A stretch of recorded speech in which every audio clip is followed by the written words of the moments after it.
आप सभी प्रभु के भक्तों को नमस्कार। स्वागत है आपका हमारे YouTube चैनल धर्मार्थ सनातन पर। महाभारत को पंचम वेद भी कहा जाता है। यह ग्रंथ हमारे देश के मन प्राण में बसा हुआ है। यह भारत के राष्ट्रीय गाथा है। अपने आदर्श स्त्री पुरुष के चरित्र से हमारे देश के जनजीवन को यह प्रभावित करता रहा है। इसमें सैकड़ों पात्रों, स्थानों, घटनाओं तथा विचित्राओं और विडंबनाओं का वर्णन बेहद खूबसूरत तरीके से किया गया है। महाभारत युद्ध से क्यों दूर रहे बलराम? यह युद्ध जब तय हुआ था तब पांडव और कौरव दोनों ही अपनी सेना को बढ़ाने में लग गए थे। महाभारत युद्ध में देश विदेशों की सेना ने भाग लिया था। माना जाता है कि कौरवों के साथ श्री कृष्ण की नारायणी सेना और बहुत से देशों की सेना भी शामिल थे, लेकिन पांडवों के साथ सिर्फ श्री कृष्ण और उनके मित्र राजाओं की सेना थी। बलराम ने महाभारत के युद्ध में क्यों भाग नहीं लिया?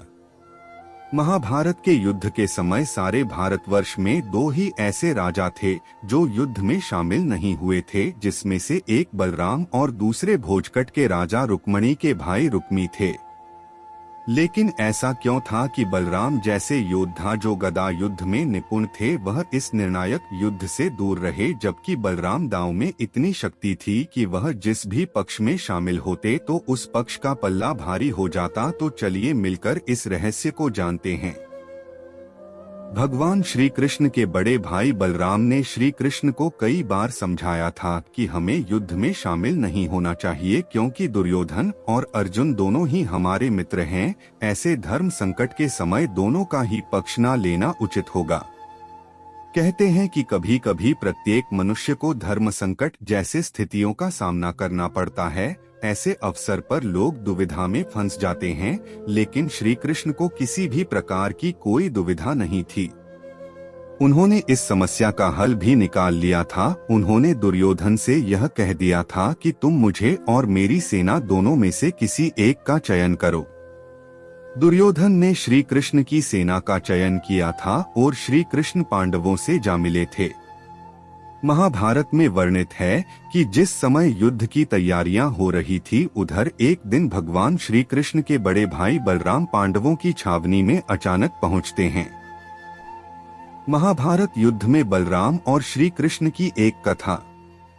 बलराम को आता देख श्री कृष्ण, युधिष्ठिर आदि बड़े प्रसन्न हुए। सभी ने उनका आदर सम्मान किया। सभी को अभिवादन कर बलराम धर्मराज की पास बैठ गए।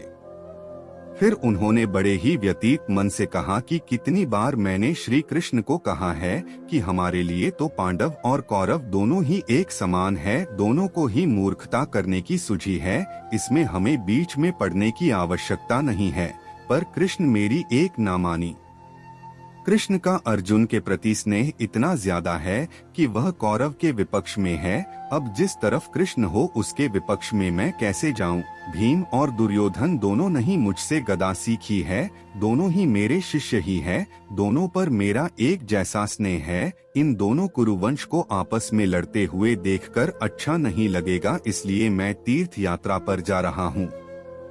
धार्मिक ग्रंथों के अनुसार श्री कृष्ण को विष्णु तो बलराम को शेषनाग का अवतार माना जाता है। कहते हैं कि जब कंस ने देवकी वासुदेव के 6 पुत्रों को मार दिया था, तब देवकी के गर्भ से भगवान बलराम पधारे थे। योग माया ने उन्हें आकर्षित करके नंद बाबा के यहाँ निवास कर रही श्री रोहिणी जी के घर में पहुँचा दिया था, इसीलिए उनका एक नाम सकर्षण भी पड़ा था। बलराम जी का विवाह रेवती से हुआ था। बलवानों में श्रेष्ठ होने के कारण उन्हें बलभद्र भी कहा जाता है। इनके नाम से मथुरा में दाऊजी का प्रसिद्ध मंदिर है। यह गदा धारण करते हैं। यदुवंशी के संहार के बाद बलराम ने समुद्र तट पर आसन लगाकर देह त्याग दी थी।